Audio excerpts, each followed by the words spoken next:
Good evening. We're so glad that you were able to join us tonight to talk a little bit about spring closing.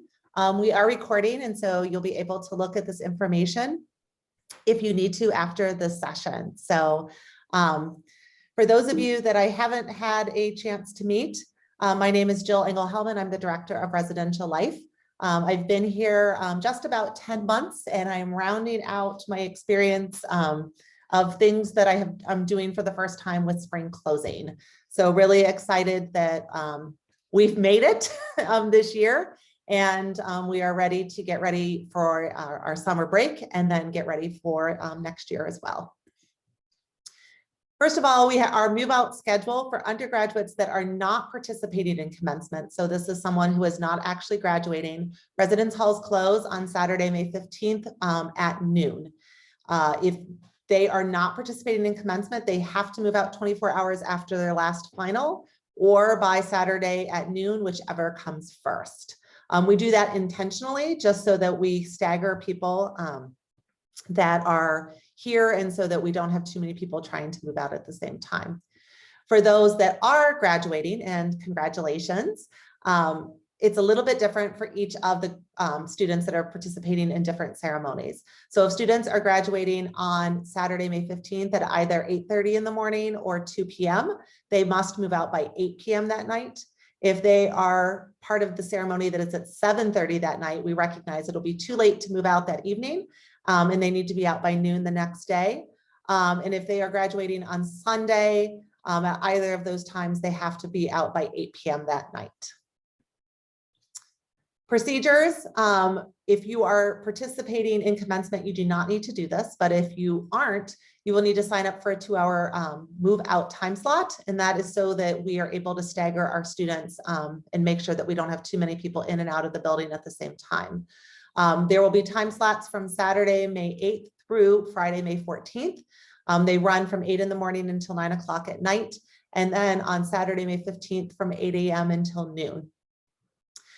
And again, graduating seniors do not need to sign up for a time slot, because as you can notice, we had 3 different times that seniors had to be out by, and that will naturally stagger all of our seniors. So if students need to sign up for a time slot to be able to move out, these are the instructions. Students received an email late this afternoon with these same instructions. These instructions are also on our website. They are familiar with how to do this. This is how they signed up for a move-in time slot this semester. So it's exactly the same process for a move-out time slot. And it goes through their self-service. The question we get most frequently is, can I do this for my student? No, your student has to actually go into self-service themselves and select their time slot. Before leaving campus, we are going to remind people, good luck. First of all, do all of your finals, papers, projects, tests, whatever those things are. Thoroughly clean their room, and that includes mopping, sweeping, vacuuming the floor, wiping down any furniture that might, be spotted or dirty in any way. Taking out all recycling and trash to the dumpsters or recycling receptacles outside of their buildings. Making sure that everything is removed from their room, suite, and or apartment. So that could be personal items, furniture items, a rug that they have brought, anything that they have brought into the room needs to go out of that room. When all those belongings are out, close and lock all of the windows, turn off the lights, lock all of the doors, including the bedroom door if they happen to be in a suite or apartment, and then take your key or keys to the Office of Residential Life, lower level of F neighborhood. There is a red door, and to come in there again, 8 a.m. to 9 p.m. and to check out. It'll be a short and sweet process, but that way all of the keys are in one place. And if people have questions, they're also able to get those answered. Hawk Hall residents, even though they don't have keys, still need to come to the office to check out so that we know that they have vacated their space. And then just a reminder to take home, for students to take home their ID and put it in a safe place until this next fall. Optional, if students are worried that, perhaps they're leaving on Tuesday and the rest of their roommates aren't leaving until Saturday, and that they know that their other roommates might be a bit messy and they don't want to get billed for something that their roommates have done, students can submit a video of their room to document the condition of their housing unit when they leave. If they want to do that, they can just use their phone take a video. It should start with the exterior room door to their apartment, and then walk in showing that room number on their door, and then footage of the bedroom as well as any common areas. So hallways, living room, bathroom, kitchens, and or closets. And then when they come in to check out, they will just send an email to the reslife@hartford.edu. And in the subject line, they will put their name, building, and room. And we'll have that. So if there are any damages or cleaning charges that would be disputed, we will have that documentation and can look at it. Some cleaning tips, and students, again, received all of this information in a packet.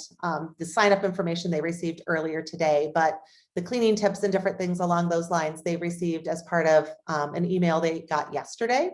So just reminding people to check every drawer, every cabinet for items. Sometimes students will miss one drawer and leave all of their sweaters or all of their socks. And so just make sure they go through all of them and check them at the end, not just when they're packing. Making sure that if there's any tape, hooks, nails, those kinds of things on surfaces, those are all removed. And if there's any residue, that is cleaned off. Make sure all the screens and windows are in place. Sometimes students will accidentally knock a screen out of their window. They need to go get that from the ground and put it back in, please. Taking all trash and belongings out of the unit. That could be paper, garbage, personal, furniture, anything that you have, and that needs to go into the dumpsters. Trash bags are available in our office, as well as RAs have those in the areas. They need to thoroughly, again, clean their bedroom. And then also if they have a common living space, whether that may be a living room, kitchen, bathroom, hallway, they need to make sure they clean all of those individual pieces. And that includes on the inside of things too. So if they have a refrigerator, you've got to open the door, and if, something spilled all over, it needs to be wiped up. We do not expect everything to be perfect, but we do expect it to look like things have been cleaned, in the last month. If somebody has gone from when they returned in January until May and they have not cleaned a toilet, there probably will be a problem at that point. If there are any kinds of stains or marks on surfaces, please remove those. Again, posters, contact paper, anything that might be sticky on the walls as well. And then if there are any types of potential damage or maintenance concerns, RAs are meeting with students for pre-close inspection meetings, and they can make note of that on that form. It's also great if something has happened to the room and one roommate happens to be responsible, that person can personally take responsibility. Students can't assign responsibility to someone, but somebody can take personal responsibility, and it makes our job easier. And I think students, are much less frustrated when they kind of figure out as a team who might be responsible for something. Some common charges to avoid. Bags of trash, regardless of size, are $25 to remove. If we have to remove food and clean a university refrigerator on the inside, $100. Again, it does not need to be perfect, but if things have been spilled and they're sticky, that needs to be cleaned before they leave. And again, all of those items removed. Any type of a medium-sized item that's not taken out is $50, large is $100, and extra large is $200. So students need to remove all of those large items and not leave them for other people to take care of for them. If there are excessive cleaning pieces to their apartment that need to happen, those are rated based on the items that need to be charged, but they start at $50. And then if students do not come to our office to check out, there is a charge for $150 improper checkout fee. So simply stop by. It's really easy. And that way we know who is on campus and who's not. It's a safety feature. We really need to know who's there all the time. And last but not least, they got a key when they came, unless they live in Hawk. Please leave those keys when you leave. And again, just bring them back to our office. We'll have them fill out an envelope. They'll get a little receipt. And that way they'll have record that they returned it as well. Just a couple of other pieces of just important info. Quiet hours will begin, 24-hour quiet hours will begin on Friday, May 7th at 7 p.m. That's in all of our residential areas through move out. We get asked this a lot, but the university does not offer storage on campus. Unfortunately, it is just a huge undertaking. So we point students off campus if they need that. Again, garbage bags are available in our office or from RAs. And they're the nice sturdy ones. So if people even need a bag to pack some items to take home, as long as you do not put it near a dumpster or anything, we wouldn't want it to disappear. They're great bags. If anybody has library books, they need to go back to the front desk or the drop box for the library. Any rented textbooks should go back to the bookstore. That was a little bit of an issue first semester because students were going to need those books when they went home for a week or two, and then they had to figure out how to get those back, but that shouldn't be a problem this semester. And then last but not least, just monitor their @hartford.edu email for important updates this summer and getting ready for the fall. Student storage, these are two companies that we have worked with or had students work with in the past, not endorsing them, not saying, please go use them, but they are people that have worked with our students and are familiar with our campus. And students have said that we should share that information with others. Summer housing is available for students that are either undergraduates or graduate students. We provide that from Saturday, May 15th, all the way to Saturday, August 14th. Students do need to sign up ahead of time and be approved, but certainly if students need to be here for all or part of the summer, we are happy to have them join us here on campus. And finally, optional end of the semester testing. So during finals week, there are 2 opportunities for students to receive rapid tests. We are also encouraging students participating in commencement to do that, especially if they are unvaccinated, so that we don't want somebody to miss out on graduation after they have waited for this for many years because of testing positive. Anybody that is coming to campus to assist, students can have up to 2 people come to campus with 1 person inside their building at any given time. Again, we're trying to limit the number of people that are going in and out of buildings so that, just limiting that contact that people would have with one another. We encourage you to look at the health and safety guidelines for the institution. Make sure that you fill out the Live Safe Health screening before you come to campus, and just know that we will be taking extra care to look at high touch areas and things to make sure that we are providing a space that is as safe as possible for all of us. If for any reason some person needs special assistance or accommodation, please email reslife@hartford.edu. And our wonderful office coordinator, Ann Brown, will assist in trying to figure out how we can address those concerns. And that's our email, reslife@hartford.edu, and our phone number. And if anybody needs anything, I just encourage you to reach out so that we can answer those questions for you.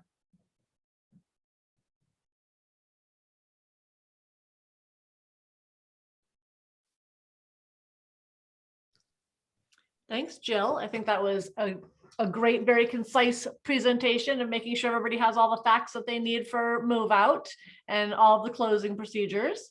I do want to invite anyone, if you have any questions at this time, if you visit the bottom of your screen, there is the Q&A button, and you can certainly click on that, and we'll give it a few moments and see if anybody has any questions that Jill might be able to address for you.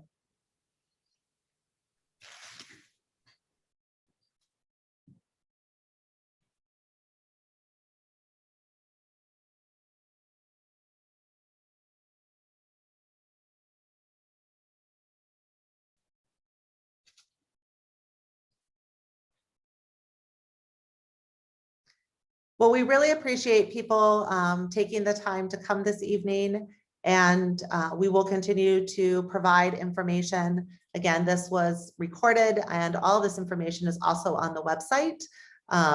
And our hope is by posting it that people will just have good information, can make some good decisions as people get ready to move out and enjoy some well-deserved time. Some well-deserved time this summer, hopefully a little bit of time at least away from classes.